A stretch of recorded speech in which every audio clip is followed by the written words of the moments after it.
Picture this for a second. You walk into a room full of people, friends, classmates, family, but instead of everyone talking, having conversation, laughing together, they're just on their phones, tapping screens.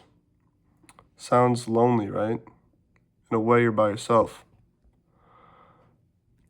We live in a time where more people means more connection. Social media notifications pop up. We share stories, Instagram reels, but real connection, real conversation is slipping away. Today, I'm arguing that excessive social media use and smartphone use isn't just distracting, it's hurting our ability to have face-to-face conversations, weakening our social skills, and harming our mental health.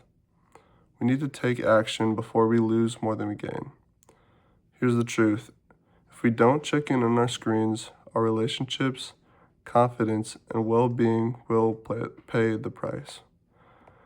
Excessive use of social media and smartphone damages our social skills and mental health.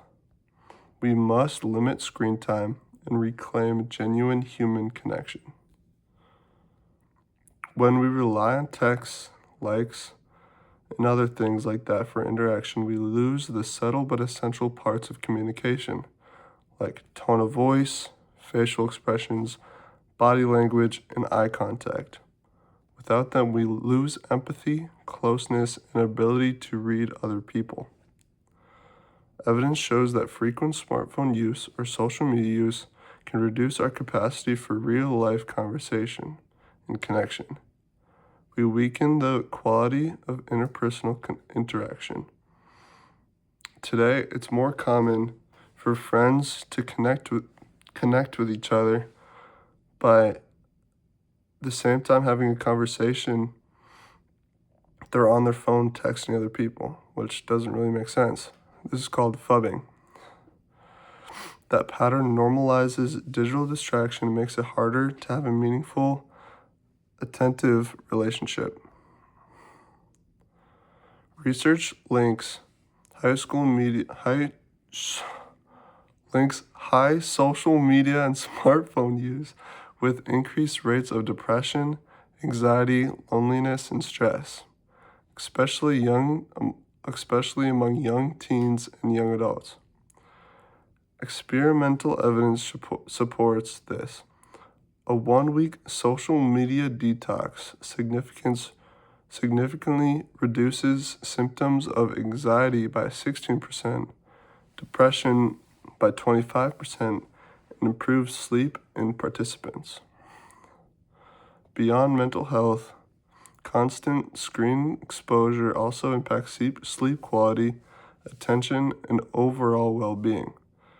Factors that affect academic performance, relationships, and daily life balance. Simple changes would be set phone-free times, put the phone away during a conversation, and consciously switch from screen to face-to-face conversation. Research on detailed detox supports this. Reductions in social media use, correlation with better mood, and decreased depression and anxiety. Reinvest time into real-life social contact. Hang out with friends, join clubs, meet in person, talk without screens. Experiences that rebuild empathy, social skills, and deeper connection. Even small commitments help. 1 phone-free lunch per week, a social media-free day, or a screen curfew. Consist small steps over time, producing significant benefits. In fact, we've seen this work firsthand at my youth camp. There's a large gathering of young Christians across the U.S. called Challenge. You've likely heard of it.